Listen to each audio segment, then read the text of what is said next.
Welcome back. Let's do our density dial in. It starts by weighing out 100 grams of coffee.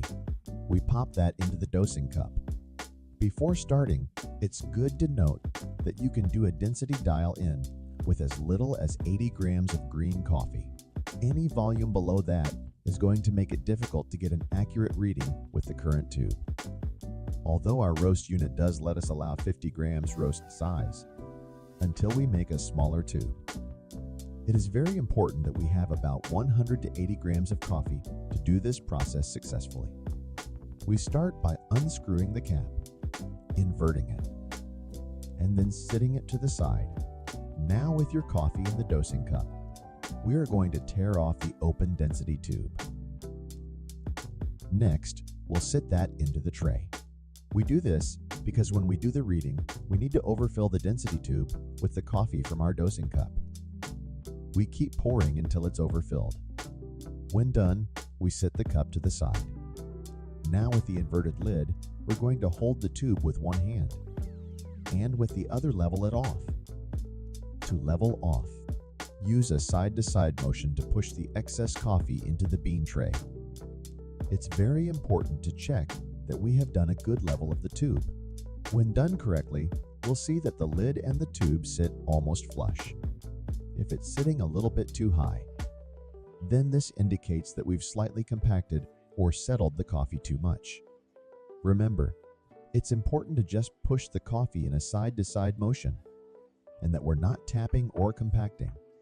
We use this method as it's easy to replicate and reduces inconsistency in readings between users. When leveled correctly, we now weigh the tube with the coffee in it. For this first reading, we see that it is 66.6. To confirm the process was done correctly, I'm going to repeat the process. I like to do this at least one more time before putting the data into our app. If large discrepancies between the first two readings occur, ideally, it's best to repeat a third time. Average the two readings that are most similar, disregarding the anomaly.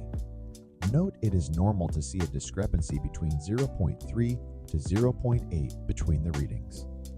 This tolerance for variation is okay because it's not an exact science.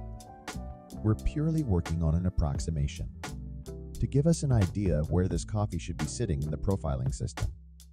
Even if you see those slight discrepancies, it will not factor drastically into the solution. As you can see when we repeat the process, this one is now reading 66.3, so we've dropped 0.3. But when we pop this into the density reading section of our app, it will populate the same suggestion for our profile.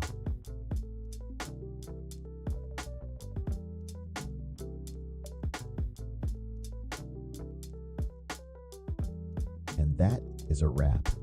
Hopefully, this video makes clear the best and simplest way for you to get an accurate volume by weight density reading. Thanks for watching, and as always, happy roasting!